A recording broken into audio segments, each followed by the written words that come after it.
de criminaliser, au fond, toute opinion sur l'immigration. Alors, étant donné que la justice a décidé d'ouvrir une enquête à mon encontre, je précise en seulement quelques heures, je lui réserve mes réponses, vous le comprendrez, sur ce qui relève de sa compétence.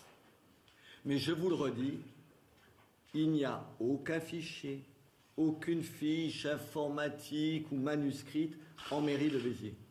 Évidemment. J'ajouterai qu'en revanche, les statistiques par l'origine des prénoms existent. Mais c'est la gauche qui les promeut.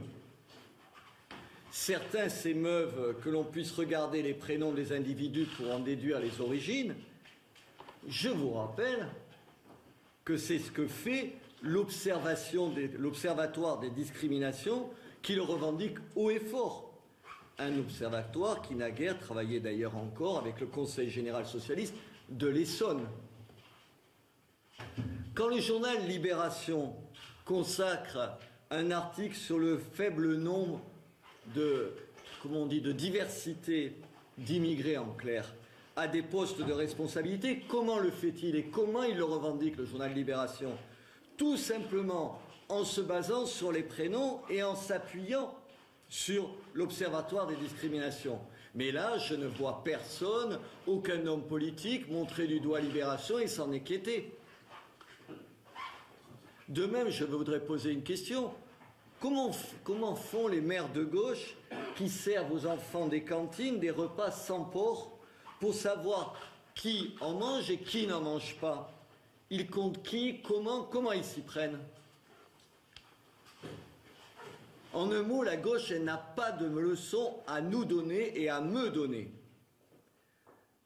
Quand je vois la gauche qui feint de manifester son indignation, il faudrait qu'elle soit un peu plus prudente. Ses chefs, à commencer par le Premier ministre, se sont déjà illustrés par des propos qui, s'ils étaient tenus par d'autres, je vous garantis que ça leur aurait valu des poursuites judiciaires. Je voudrais juste rappeler, quand Manuel Valls, en 2008, se plaint qu'il y a trop de Noirs et d'Arabes sur les marchés de sa ville, de la ville dont il est maire à l'époque, qu'il s'en plaint pour l'image de sa commune et qu'il demande à un membre de son cabinet, je le cite, « Tu me mets quelques blancs, quelques whites, quelques blancs, blancos ». Qui tient ces propos? C'est Manuel Valls. Quand Martine Aubry affirme, c'était en 2012, qu'il y a 35% de Maghrébins à Lille et que c'est génial, elle le sait comment? Au faciès? Quand Jacques Lang écrit en 2014, l'an dernier, au Premier ministre, pour lui dire que les 2/3 environ des prisonniers en France sont des musulmans, il le sait comment? Par l'opération du Saint-Esprit. Il compte, il traite les chiffres, il catégorise, il s'appuie sur des fichiers ou pire, sur des impressions au faciès. L'éducation nationale. Quand Mme Belkacem, ministre de l'Éducation nationale, déclare qu'en France, on ne fait pas de différence entre les enfants de l'école, mais que dans le même temps, elle continue à rendre obligatoire dans les communes, à Béziers comme ailleurs, des cours dans les écoles, dans nos écoles, d'arabe et de turc pour les enfants issus d'immigration, de qui se moque-t-elle? Là, elle ne fait pas le poids, elle ne catégorise pas. Il est vrai que cette polémique, ça permet de faire oublier à Mme Belkacem le grand silence de l'Éducation nationale sur les affaires de pédophilie. Là, elle a été moins prompte.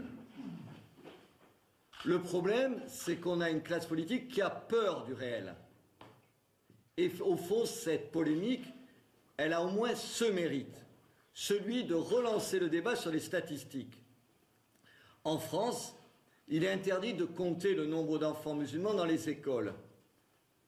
En revanche, une partie de la gauche, elle, s'appuie sur des chiffres invérifiables pour dire qu'il faut plus de mosquées, par exemple, puisqu'il y aurait de plus en plus de musulmans. Sur quelle base? Comment? Puisque c'est interdit.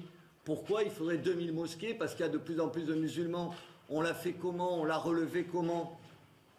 La seule dérogation qui est accordée dans le domaine des statistiques ethniques, comme on dit, elle est aux chercheurs. Alors expliquez-moi, au nom de quoi des sociologues, par exemple, auraient ce droit et pas les élus et les citoyens?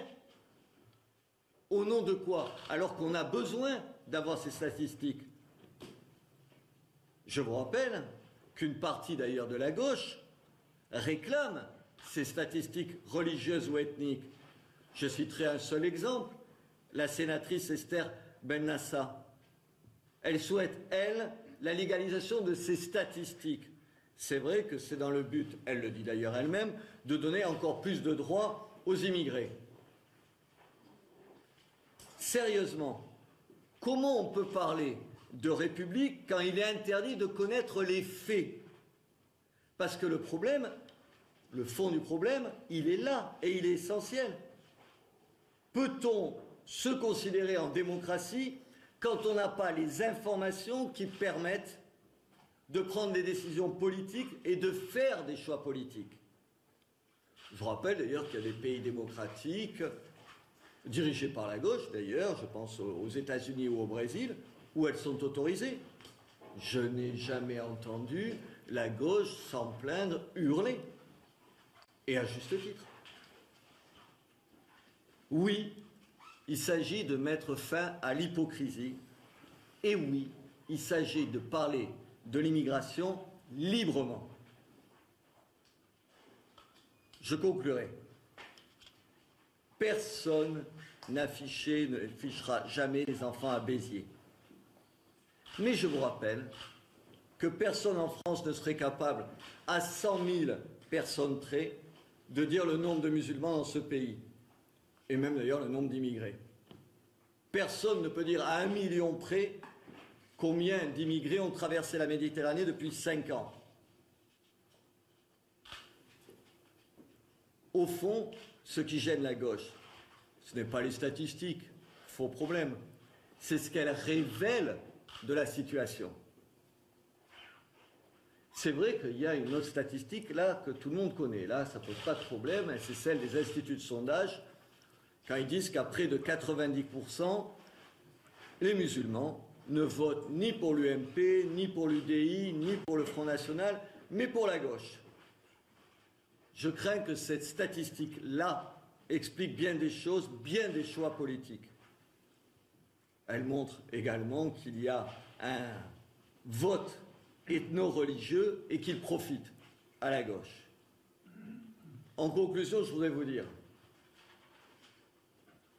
à en croire les déclarations, alors il y en a eu cette aujourd'hui, des ministres, des parlementaires, d'un nombre incalculable de prétendues autorités morales, il me semble qu'il ne se passe rien d'autre en France que ce qui se passe ici, qui est une non-histoire, un non-événement.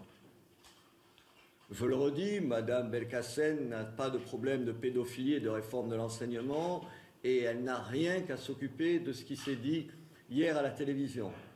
Monsieur Cazeneuve, ministre de l'Intérieur, doit gérer, me semble-t-il, un afflux historique d'immigrés clandestins. Il n'a rien d'autre à faire. Écoutez, au fond, je vais, moi, me retourner vers monsieur Manuel Valls. Je lui demande solennellement de faire voter la loi qu'il voulait déposer en 2009 lorsqu'il était député-maire d'Ivry. Cette loi, c'était pour légaliser le comptage ethnique. Qu'il le fasse et qu'il tienne ses promesses. Monsieur Ménard, confirmez-vous qu'il y a eu une perquisition dans les locaux de l'hôtel de ville il y a quelques heures à peine? Je pense même qu'ils sont là. Je les accueille avec plaisir. Je pense qu'il y aurait d'autres priorités pour 4 officiers de police judiciaire. Je prends à témoin tous les Butérois et tous les Français qui ont un mal fou quand il leur arrive un problème à ce que la police soit chez eux rapidement. Là, toute séance tenante, il y a 4 officiers de police judiciaire qui n'ont rien d'autre à faire que de venir ici. Vous avez été entendu par la police? Non, absolument pas. Monsieur Ménard, hier, vous avez au cours de l'émission donné une proportion avec un chiffre à virgule. Comment établir cette proportion s'il n'y a pas de fichage? Vos propos semblent différents d'hier et d'aujourd'hui. Non, ils sont pas. J'ai jamais parlé de fichage. Je dis que le seul fichier aujourd'hui, le seul listing, il est à l'Éducation nationale. Je n'en ai pas. Et ces déclarations, je les réserverai, vous avez bien compris, puisqu'il y a une enquête, au juge d'instruction si je le rencontre. Monsieur Ménard, vous voulez dire que hier soir, il y a des millions de Français qui n'ont pas du tout compris ce que vous vouliez dire? Non, il y a des dizaines d'hommes politiques et des dizaines de journalistes comme vous qui font semblant de comprendre quelque chose que je n'ai pas dit. C'est pas les Français, ne vous abritez pas, c'est vous toute seule. Vous êtes assez grande pour être mal pensant. En l'occurrence, ça suffit, vous n'avez pas besoin des Français. Laissez les Français, les messages que j'ai reçus aujourd'hui ici, je vous garantis que les Français, ils ont compris que oui, c'est un problème. Mais le problème, c'est que parler de l'immigration, c'est quelque chose que vous ne voulez pas qu'on fasse. Simplement, j'essaye d'en parler calmement. Attendez, pardon. J'ajoute que nous avons mis en place à Béziers un plan d'aide aux écoles comme il n'avait jamais été fait depuis des années. C'est ça mon seul souci. C'est pas de montrer quelque chose, c'est de trouver une solution à ce quelque chose. Mais vous, la seule chose qui vous préoccupe, c'est ce qu'on doit dire ou pas dire. Ce qu'on a le droit de dire et pas le droit de dire. Pardon, on peut parler de l'immigration tranquillement, posément, et je vous garantis qu'à Béziers comme ailleurs, les Français sont d'accord.